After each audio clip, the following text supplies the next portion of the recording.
Stakeholder analysis has 4 steps. Number 1 is identify the stakeholders. Who are they? Number 2, prioritize the stakeholders. We do that according to their power and their influence, and I'll show you how to do that shortly. Next, we stop and think, what do they need? What are they worried about? Why do they feel this way? What are they expecting from us? And then we create a plan to manage their expectations and address their fears. So the first step is to identify the stakeholders. Who are they? Obviously, within the community, you will have your target group, the direct beneficiaries of the project, the people who are facing the problem that you've analyzed, but you'll also have other community members. So if your target group are mothers, fathers will be another group. You'll have also local leaders and influencers. These can be community leaders, they could be a religious leader, business leaders, and political leaders within the community. Government is very likely to have some kind of stake in the project, whether that's the ministries, in which case you would need to have each ministry as a separate stakeholder. It may be local government, or it may be various social services such as health or mental health and so on. There may be other institutions to consider. CSOs and NGOs, financial institutions, lending institutions and banks, religious institutions and churches, commercial institutions and businesses. The police and the judiciary are another possible stakeholder. For example, a child labour project such as one I worked on recently with Syrian children in Turkey required the police to enforce the law and the judiciary to prosecute. And they became quite key stakeholders in ensuring that the project was successful. Similarly, the media, the press, can always be a potential ally, and if we do not work with the media, they can also be a threat. And of course, your donors are also stakeholders, and their opinion matters too, and managing their expectations is very important for us. So your task now is to identify your stakeholders for your extended assignment. Pause the video and make a list of all of the people who have a stake in the situation you've been analyzing.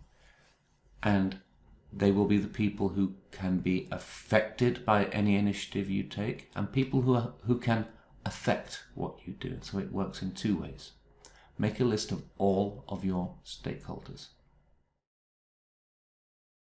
After we've brainstormed all of our stakeholders, and we have them, all their names there, who they are, the institutions and the people who can be affected or can affect us, we then need to prioritize them. And we do this using a stakeholder analysis matrix. The matrix has 2 aspects. One is the level of power and influence of the stakeholder, and the other is the level of interest. Level of power and influence is the ability of that stakeholder to affect your project, whether positively or negatively. And of course, in the other direction, level of interest asks how much will that particular stakeholder or stakeholder group be affected by whatever initiative you take. And these can be high, medium or low. And we plot each stakeholder on the matrix. Now you'll notice we have 4 sections to the matrix. Let's start in the top right. Those who have high power and high influence. What's our general approach to those people? We have to manage them closely. They're going to be affected in a strong way by whatever we do, and they can have a strong power over us. What about the yellow group? High interest, but low influence.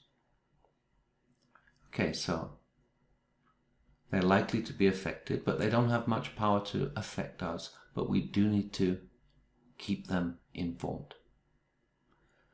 What about those with low influence and low interest?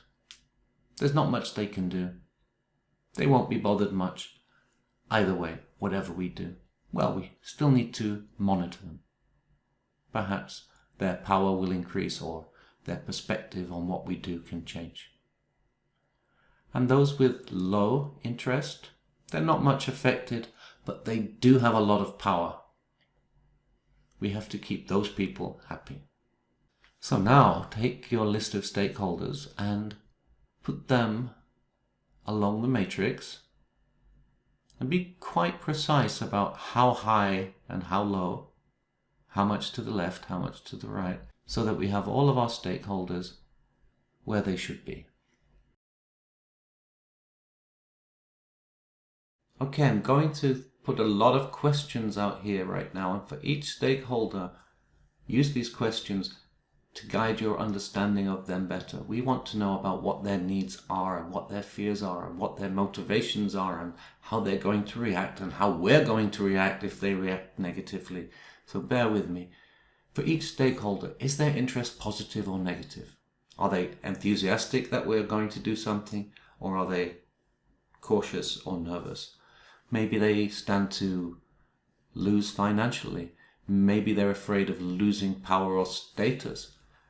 Is their fear or their interest something that is emotional, or is it something more practical or pragmatic? Perhaps they're attached to tradition or religious values, or simply they don't like the idea of change.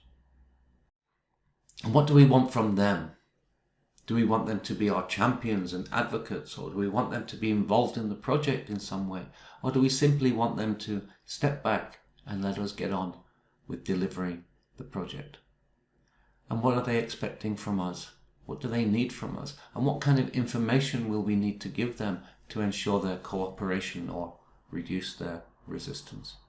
So assume that we do have a stakeholder with a negative attitude. We need to understand what they're afraid of and ask ourselves, is there anything we can do to address their fears?